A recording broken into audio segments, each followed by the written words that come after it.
Hi, this is Rizwan Jamil, recitation of Sonnet 14 by William Shakespeare. Not from the stars do I my judgement pluck, and yet methinks I have astronomy, but not to tell of good or evil luck, of plagues, of dearths, or season's quality, nor can a fortune to brief minutes tell, pointing to each is thunder, rain, and wind. Or say with princes, if it shall go well, by oft predict that I in heaven find. But from thine eyes my knowledge I derive, and constant stars, in them I read such art, as truth and beauty shall together thrive.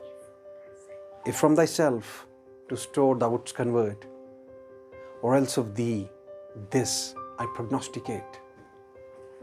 Thy end is truth's and beauty's doom and date.